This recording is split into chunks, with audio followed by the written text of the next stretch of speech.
ছিলেন আমার নবী, এতিম আমিও। এতিম ছিলেন আমার নবী, এতিম আমিও।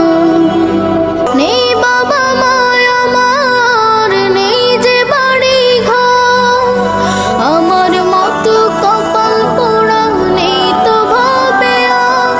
তবু মনে নিয়ে সান্ত্বনা কাটাই দিনে রাত, মনে নিয়ে সান্ত্বনা কাটাই দিনে রাত।